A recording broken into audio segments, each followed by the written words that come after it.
Vou trazer pesquisa eleitoral fresquinha, que chega agora. Levantamento Atlas Bloomberg, divulgado hoje, analisou os cenários da corrida presidencial. No primeiro turno, o presidente Lula lidera as intenções de voto. Vamos dar uma olhadinha nos dados, então, que chegam para a gente agora pela manhã.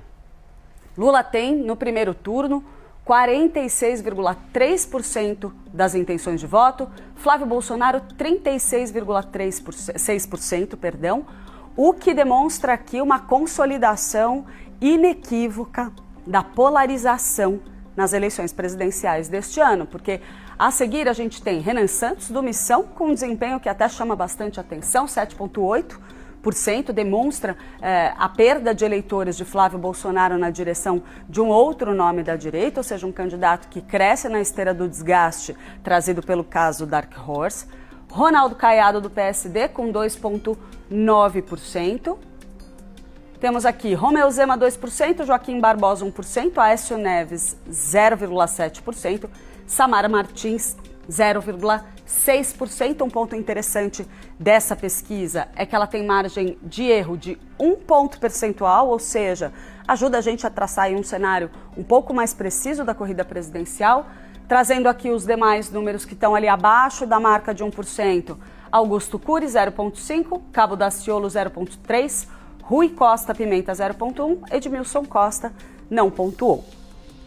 Vamos seguir aqui com mais informações. Intenções de voto para presidente, então, ainda temos, sem pontuar também, Hertz Dias, brancos e nulos 1,1%, não souberam 0,1%. Ou seja, um quadro traçado por essa pesquisa de baixa indefinição com um quadro bastante definido entre Lula e Flávio Bolsonaro, uma imensa maioria do eleitorado já concentrada nessas duas candidaturas, pouco espaço para crescimento neste momento de um candidato de centro. Agora a informação, um cenário muito importante para a definição das estratégias de campanha dos dois candidatos, uma vez que a gente está ingressando ou quase ingressando na campanha oficial, ou seja, a corrida presidencial de forma oficial vai começar logo mais. Então o cenário de largada acaba sendo o seguinte: o presidente Lula mantém ali a faixa de 48%, oscila 0,8%, ou seja, dentro da margem de erro. E aqui a gente vê um desafio para Flávio Bolsonaro. Em relação a abril, ele cai para 42,3%.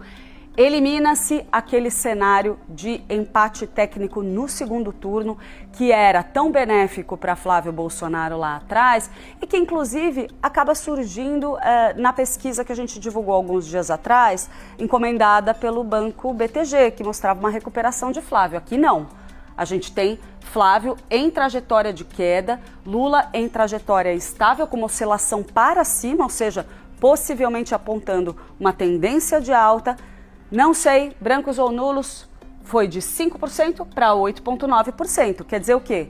O desgaste de Flávio Bolsonaro pode ter deixado alguns eleitores ali nesse campo de indefinição.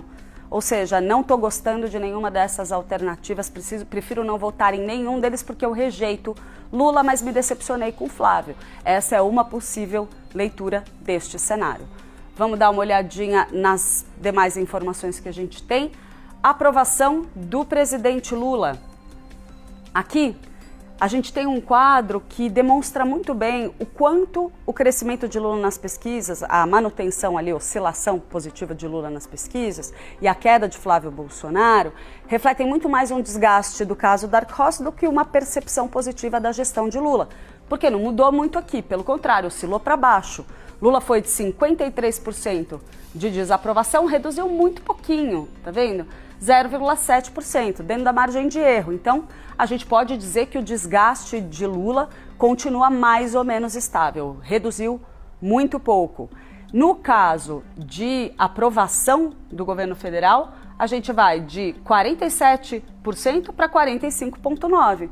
Também, ou seja, demonstrando que não se trata aí a melhora do desempenho de Lula nas pesquisas. O cenário mais favorável para o presidente Lula não tem necessariamente a ver com um aumento da aprovação ao seu governo e muito mais a uma desaprovação do campo adversário. Não souberam 1% na pesquisa anterior, 1,8% no levantamento divulgado hoje. Rejeição para presidente da República. E aí a gente entra nos dados que demonstram aquela fatia dos eleitores que enxergam um determinado nome na disputa presidencial e diz: nesse cara eu não quero votar de jeito nenhum. Olha só, esse é um dado relevante. O PSDB, em determinado momento, acreditou que lançar Aécio Neves pudesse oferecer algum tipo de alternativa ao centro. Ele, que passou por um desgaste político enorme durante a Operação Lava Jato, conseguiu assistir aí ao arquivamento das investigações, retomou um certo protagonismo dentro do seu partido, ocupa a presidência da legenda, mas ao olhar do eleitorado continua extremamente desgastado. Rejeição de 54% para Aécio Neves, superando Lula e Flávio Bolsonaro.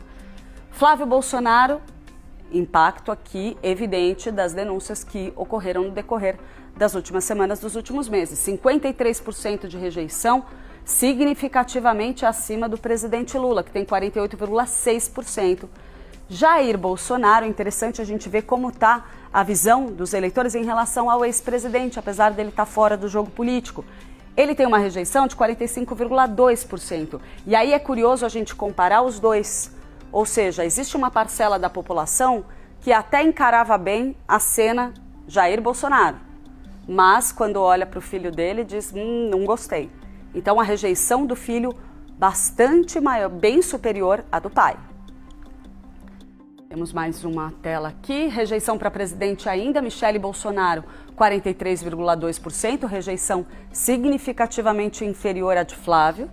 Ronaldo Caiado, 38,6%, Romeu Zema, 38,5%, Renan Santos, 35,8%. Ainda nos dados de rejeição, a gente observa Fernando Haddad, que hoje é candidato ao governo de São Paulo, com 30,7% de rejeição na disputa, imagino, para a disputa nacional, presidencial. Então, isso aqui não diz respeito à rejeição para a eleição estadual, ele que é candidato na corrida aqui em São Paulo. Imaginando que o candidato à presidência fosse Fernando Haddad, nacionalmente ele teria uma rejeição expressivamente menor do que o próprio presidente Lula e de Flávio Bolsonaro. Um dado interessante para Fernando Haddad, que gostaria, por tudo que a gente escuta, de alçar voos mais altos no futuro. Joaquim Barbosa, ex-ministro do Supremo Tribunal Federal, personagem-chave do escândalo do Mensalão, do julgamento do Mensalão, né? Ele que estava na relatoria desse caso na corte naquela época, 24,6%, nenhum 1%.